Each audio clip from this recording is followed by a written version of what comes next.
I'm Lindsay Moore and welcome to my podcast, In Conversation with SMEs, or Seriously Motivated Entrepreneurs.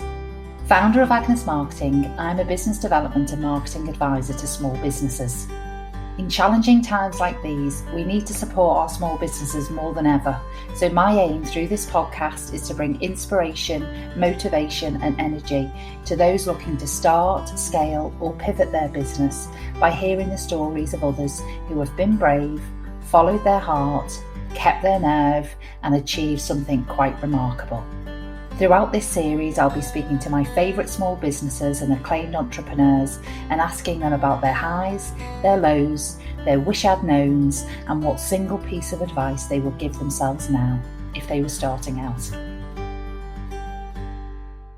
Today, I have the pleasure of chatting to Vicky Gawith, entrepreneur, supporter of creatives and founder of MerseyMade, a home to the talent, products and produce of some of Merseyside's most original creatives and artisans. It's very rare for me to walk into a retail environment and experience the hairs on the back of my neck moment that I did when I first walked into MerseyMade back in September 2019, just weeks after they'd opened.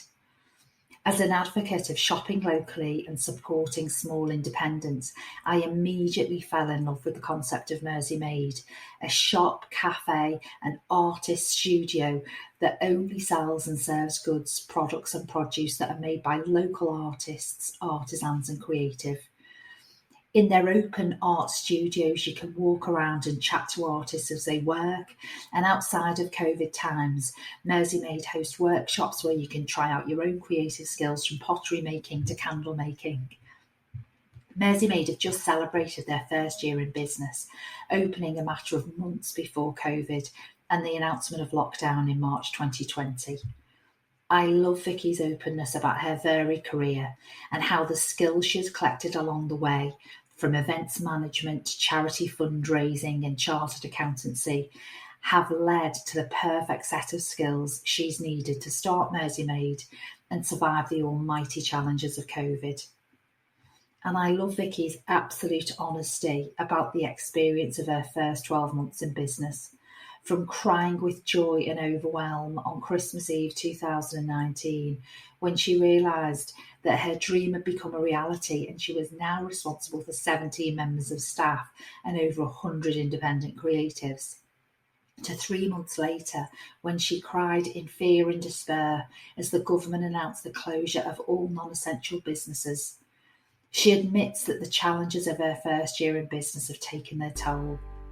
But she says, I'm glad I didn't know what was to come because I may not have done it. And not to have done it would have been worse.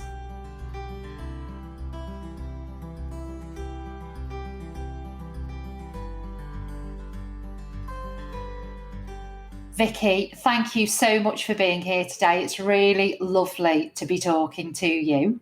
That's fine. I've been really excited about speaking to you because obviously you're founder of MerseyMade, and I came across MerseyMade not long after you opened in 2009.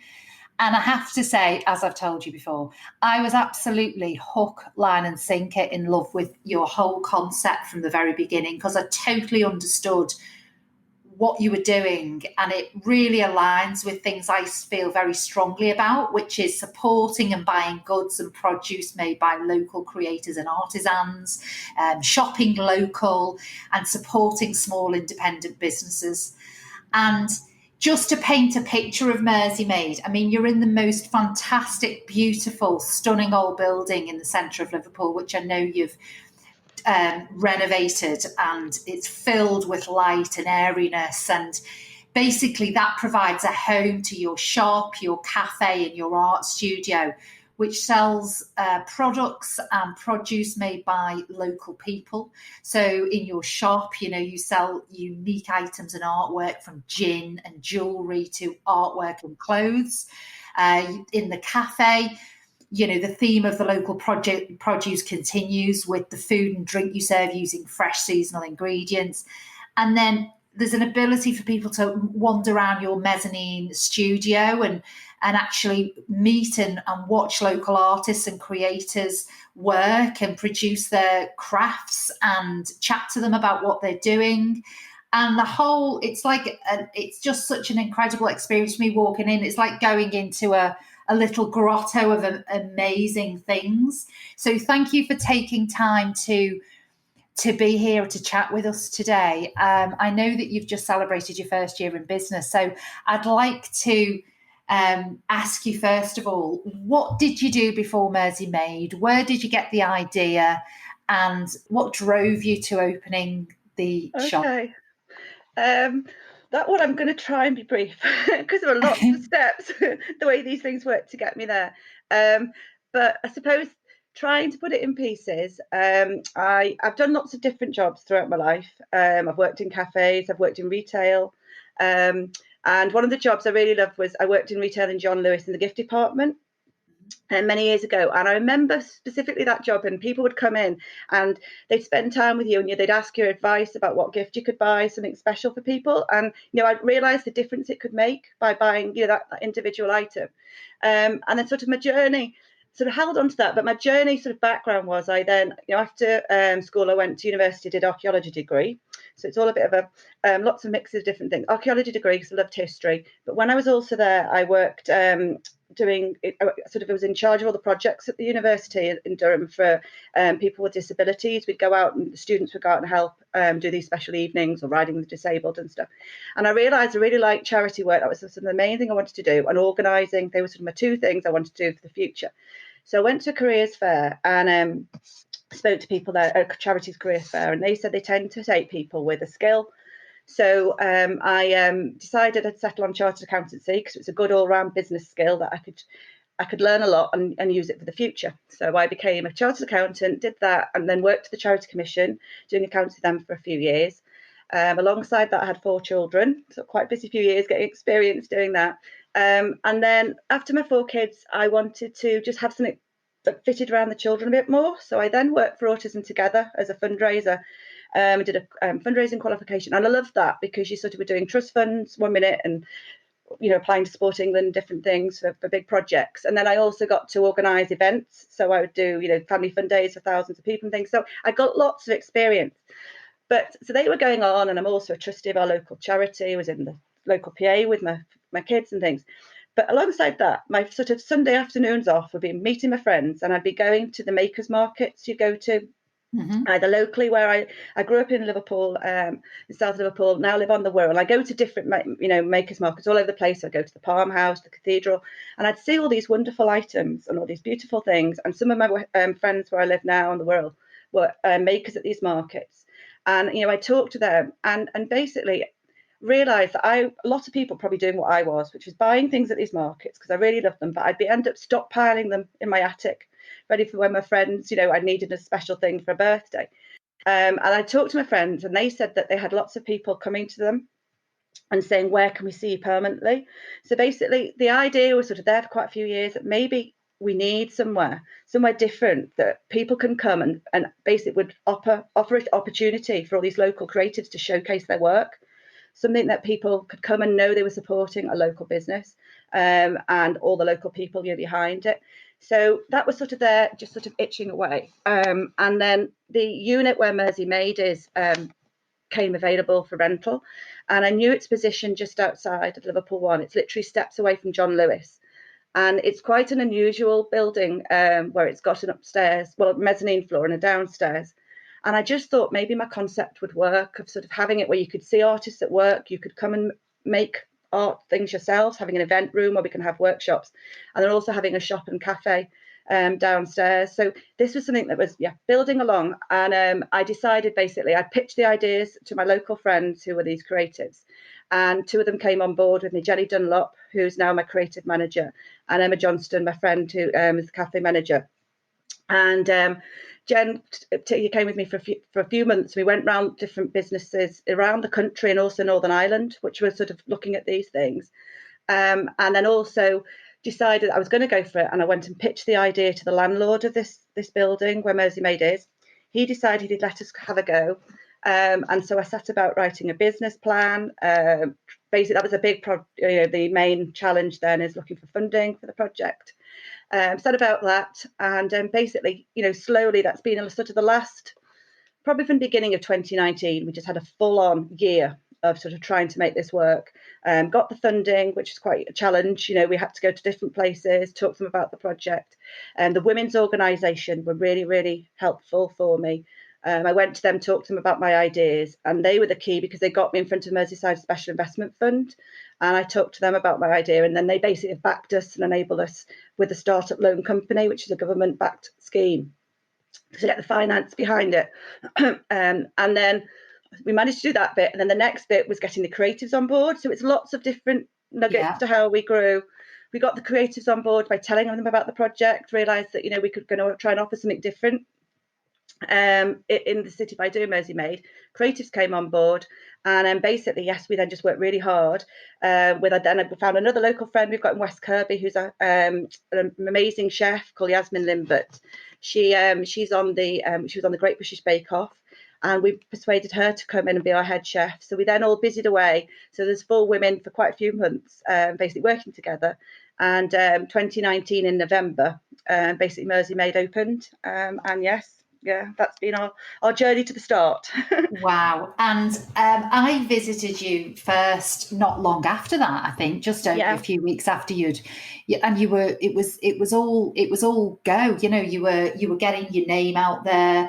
People at the shop and the cafe were busy, and I know that you had events booked in your event space for businesses and individuals to do evenings where they made their own pottery or whatever it is. It's an exciting hub and a vibe, and I walked in and I felt something that I don't often feel when you walk into a retail or shopping environment. There was something very special about it and very different. And obviously then we had COVID, and you've opened a business months before a global pandemic. So I would like to ask you, now you have just celebrated your first year in business, and what a year it's been. How have you managed to flex and pivot your offering to remain in the current environment? I think for us, COVID, as you come out, for any business, COVID's been a shock. No one's been able to prepare for that. But it was hard. I think we literally had that rush before Christmas, just 5 to 6 weeks open, a quiet January, February, and then literally the week we started opening at 8 o'clock in the morning, offering breakfasts. We had these build your own breakfasts, all that happening, and then suddenly we found out that COVID's come, and we were going to have to probably close within a few days of that. It was a real shock, it was a shock. We then, I suppose, like most business owners, you digest it, you take your time, and we've been lucky. We've got support from different, lots of different people. Professionals have helped on the way, whether they be architects and things like that. But we've got a great digital team who helped set up our website, and they came to us at that point and said, "Would you like us to set up an online shop for you?" Immediately they helped, offered to set up the shop, and we were going to do this in time, but it made it an immediate priority. So they did that, and so we basically pivoted. We set up this online shop over lockdown. Lots of our creatives wanted to sell through us, and really thought about how we're going to change, how we're going to adapt. So that was sort of the first few months. Obviously, it was then applying for grants, furloughing staff and all that sort of thing. And I was doing all ready for when we began to open again in June. And then very much we just, we waited. We opened when John Lewis, the day after John Lewis opened, when we worked out they were opening, we knew there would be people down our end of town. And just sort of, I suppose, looked at the scene, see what we could do. As soon as we were allowed to open workshops again, we did. We've had children workshops over the summer. We had, again, adapting to the times, tie-dye making masks, tie-dye masks for children to come along and make, along with other workshops. We applied to Eat Out, Help Out. Our chef was great. She was doing lots of things like picnic boxes people could buy, to buy more things at home. And just kept working, kept adapting. And then obviously now it's been again the second lockdown, and for that we've adapted by, I suppose, I've kept an eye on grants and what's been available, and I saw there was a business recovery grant early in September, and I decided I was going to apply for that one and see if we could get some more money to help grow our online presence.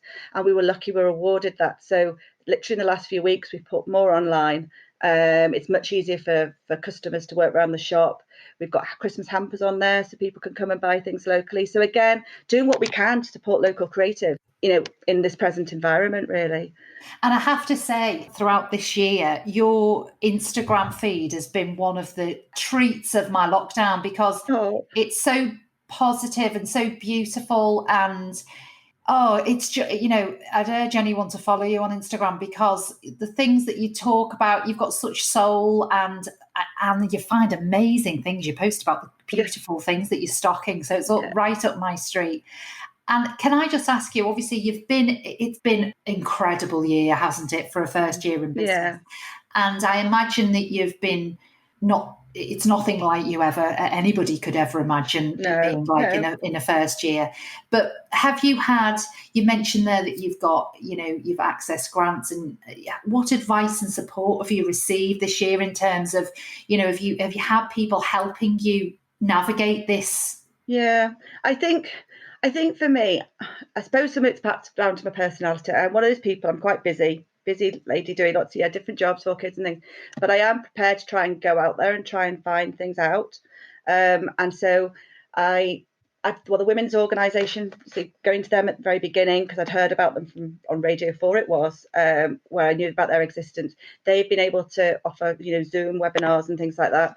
I then connected. I'm in the Wirral Chamber of Commerce because I live over here as well now. So I've been on Zoom calls with them, and I've done my best to go out and network. It's a bit like when you go into toddler groups. I've gone out, I saw the importance of networking, I think, and that's been a real plus. And because of that, I've then met other people, and the growth hubs in Liverpool City Council and Liverpool City Region, they've been very good. So I've been able to sign up to courses, and I've had a bit of it was all funded by the government, which has been great. Again, training. So again, there was a whole session on pivoting. What are you going to do to pivot? So, I really focused on our hampers and how I wanted to make these hampers that people can buy and things like that. So it's been going out there and looking at support. And also, I think the Zoom calls, for example, the bid do one every month at least. I've been on Liverpool hospitality ones. They've been really, really significant, and I think that's been something that I've really seen with this lockdown, that people can. It's been a real plus. It's actually brought communities together in some way. So you're on those meetings, and you're hearing about things that are going to be happening in the city soon that you can sort of look towards and things like that. And they've been really good. So I've just tried to keep myself abreast of things along with my team. I've got a great team. Jenny does all the sort of a lot of the media and the digital stuff, and we've also got 10 studio artists, working with us as well. So they've been doing great things over lockdown. Like some of them have been doing murals in different places around the city. So again, that's been a great way of finding things out, people finding out about us. So it's it's a way of spreading the word and things. Yeah, I mean, I'd echo that in terms of the support from the business community pulling together, because I work with small businesses across Merseyside, helping them with their business development and marketing. And I also run, as you know, a professional women's network. So I've seen firsthand the challenges that businesses have faced, across the board, and everyone's going through it at the same time. And I've always been proud of our city and our tight-knit business community. Yeah. But I have to say, never more so than this year, because I have seen from the most challenging situations the most incredible things that have happened. So, I've seen a guy who made his living going into schools and teaching children how to cook, which obviously his income just evaporated overnight. And now he delivers amazing, delicious, indulgent meals to your doorstep on a Friday and Saturday night, which I take advantage of. I've seen also people who have been made redundant and start taking the opportunity to start their own businesses and consultancies, and they're doing incredibly well. And I just think it's just been a unique and incredible year, hasn't it, for business? With us, which has been great. We now have, I'm not saying it's been a fortunate time because of COVID with MerseyMade, but actually, I had questions before when I was having to write my business plan, how Brexit was going to affect the business and all that sort of thing. Very much it's been looking at how COVID has affected the business. But we have found, as you're saying, we've had people come to us and who have actually started creating for the first time over lockdown. So we've actually got some new members. It's been great. We've got over 100 members now of different people and different businesses selling with us. And we also have, which has been really significant, I think new people finding us, most days we'll probably have one person at least who hasn't been before, because we're obviously still quite a new business to the city. But we're also having people coming in saying, Joe, I've come to you because I want to support you because you're local. People have become, I think, a little bit more conscious of where they're spending their money and what they can keep alive in a way. And that's been the advantage by supporting our business. It's not just MerseyMade. You've got the other 100 businesses behind, who are selling through us. Yeah, absolutely. And that is so important. And I'm a huge flag waver for shop local more now than ever, because our high streets otherwise are going to turn into toothless grins of blacked out shops. And like you say, you are a doorway to 100 small businesses and artisans who rely on you for their living. And also it's a celebration of our city, of our area, of our region, and everything that's incredible about where we live. And I just cannot stress enough how important we all know it is to support our local community and shop locally. And I, for one, would like to thank you for helping us to do that and delivering that in a way that's easy for us to consume now, and especially with online. So can I ask you then, what are your highs and your lows and your wish I'd knowns, if you could condense them from the last year? I think for me, if I'm thinking about the high point, I suppose people laugh at me when I say this. For me, and another way of describing MerseyMade, it has been, I don't know if anyone's seen the film, probably a lot of people have, The Greatest Showman. It has been like my million dreams, I have to admit, which has been there for years, sitting there waiting to come to happen. And actually seeing it in the reality, really has been an amazing thing. I think seeing the fact we've got local creatives want to support us, they bought into the concept, staff wanting to come and be ambassadors, work for us and talk about the concept, and then people coming and we're getting really great feedback about people wanting to support us. So that has been a wonderful thing. Do you know what, it's been worth me doing it. And I think for me, it's also, the fact that the city have embraced it, but actually also there was one moment. There's a low and a high actually in this. Perhaps I'll describe the low. One of my low points is being COVID related. It's the shock of COVID. It's adapting to the difficult times. And I have to admit, I've cried twice at MerseyMade up to now. One was the Sunday before we closed, and the government were set before they started announcing help. And I remember my husband came round. We're both chartered accountants, actually. We met at a ball in Liverpool way back. And he came that Sunday afternoon. He doesn't normally come in that often to MerseyMade. And he said, OK, let's look about what do we need? Who do we need to pay? It was that immediate reaction of, gosh, this is where we are. What have we got to face? That was my real low moment. But the complete contrast to that, you see, was 3 months earlier. And a high point for me was actually Christmas Eve. And we'd had these great few weeks, people had been shopping, and actually I'd been behind the scenes doing lots of work, and Merseyside Special Investment Fund had given us the funding, it had come through, we were going to be able to pay builders and all that sort of thing. And I remember on that last day sending off a letter where I had to list my staff and all that they were doing. I remember writing down, we've got 17 employees, and I think it was the first time, the reality, I think, seeing black and white what I'd done. I've got 17 jobs with these jobs. That I actually it was a bit of a shock. And I had tears, because I think it just really come that this has happened. Yeah. So that was a high. And then I guess, the low because of COVID. But I think the high again now is looking on reflection that people are coming back. We didn't know how people would behave after COVID, whether they'd support us. And, we really have had people through the doors. And we can't wait, hopefully, for the future for other things, workshops opening again, and people will be able to get more involved and make their own things. So absolutely. Yeah. And have you got a wish I'd known? Suppose you'd known, you may not have opened, so maybe it's just as well you didn't know. Yeah, I think so. I think COVID obviously is something I didn't plan for. I think it has been harder in some ways, maybe time-wise than I thought. I knew it was going to be a big sort of take up my time, and I've got 4 children. So the fortunate thing was when I started intensely doing this back at the beginning of 2019, they'd all last one had gone into senior school, so that made a big difference. But it has been a big impact on them. Mum is spending an awful lot of time behind a screen sending emails and stuff.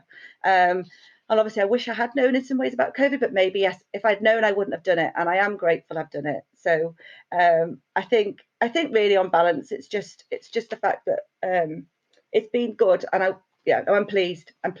What I'd sort of say to people as well is I've got to be aware that for me, it's been that I have to follow. I'm pleased I've followed my intuition. I've done that, and I've been prepared to try things. You don't know till you try. I suppose that's what's been a good thing. And what's your advice to people who are also in like a startup stage of their business facing this? What would you advise them to do based on your experiences and what's worked for you? Yeah, I think for me, talking to people, I'm not saying necessarily it's always going to be with the guidance you take, but so many people have got experience in different things that you haven't got. I think being prepared to learn every day. I'm open to wanting to learn. I don't want to think, I've done that before, I'm not going to do that. I think having a go, being prepared to try things, go out and meet people. And it was great. We obviously met through a friend, and you kind of invited me to the Liverpool Ladies Network. That was great. It's going out meeting other people who are doing things that we can all benefit each other, isn't it? So I think it's having a go would be, and not regretting it. Hopefully, I think for me, if I had sat there in 10 years' time and thought, you know what, I hadn't tried, that probably would have been worse. Yeah, absolutely. Yeah, I know. Don't live with regrets. Totally. And what's next for MerseyMade? And I know that it's hard to plan anything at the moment, but I know you've got some amazing ideas and you've got boundless energy. And many people, Vicky, could have been just be packing their bags and, and leaving. But I know you're completely the opposite. And if anything, it's fueled you to come back stronger than ever. So what's next for MerseyMade? I've got lots of hopes. I'm one of those people, I have to admit, sometimes I have to keep saying, put it back in the box. I have all these ideas and some might not be the best ideas. But I've got a great team and they've really helped. We've worked on this year. We've been looking at all the different food types. I know if we open, we're really hoping that we're going to open the 2nd of December. And then I know Yasmin already has been working on a loaded fries Christmas dinner she wants to do. She's doing all these wonderful food items through our website. And then Jen on the retail team, we've been doing Christmas hampers and we're really pushing those. It's a hamper, for example, that you can build your own. That's the sort of the twist on it. So it's not like a normal set hampers. We have got set hampers, but you can actually choose your own as well. And it's having that twist. That's sort of the immediate, but my long term is I have got this ambition where we are for this building just behind John Lewis. We have the building has got a lot of history itself. It's actually 120 years at the end of this month. And it was called the Gordon Smith Siemens Institute, which is why we call it the Gordon Smith Cafe. And there's a whole history there. We're even trying to find a Christmas pudding recipe because we want to start selling Christmas puddings and selling some to charities before Christmas, giving some to charity, and selling them to the public. And that's another immediate thing. But the other one is making the whole area. I'd love to call it Liverpool's Creative Corner of the Creative Quarter is my little ambition, because we literally are at the corner of the Baltic Quarter, which is obviously Liverpool's Creative Quarter, and just make it a hub where people can come and hopefully maybe have markets. And this is just ideas in the area. And it's already started. One of our amazing artists upstairs, Jessica Slack, she managed to get a grant to Liverpool Without Walls.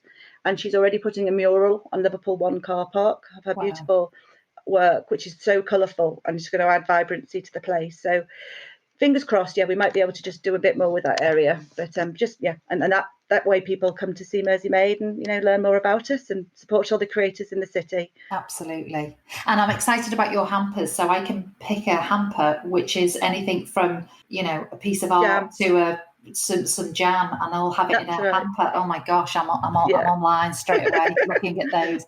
Vicky, thank you so much. It's been a treat talking to you, and thank you for taking the time and sharing your unique first year in business with me today and to the people listening. And I'd just like to say thank you very much. And we are all rooting for you.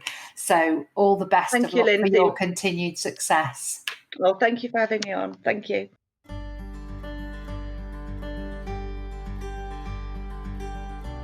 Thanks for listening.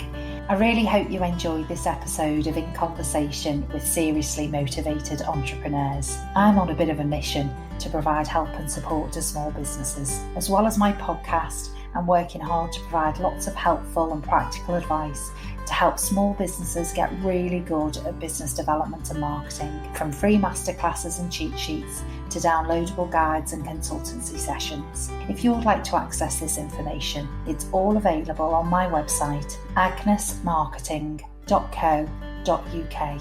And if you'd like to join our Facebook community of other small businesses looking to access and share marketing advice, tips and support, please search for Agnes Marketing on Facebook. And would you mind if I ask you something? If you've liked what you've listened to today, can you please rate, review and subscribe to this podcast, as it will help other business owners to find it, and it might just provide the inspiration and motivation they need at this moment in time. Thanks so much.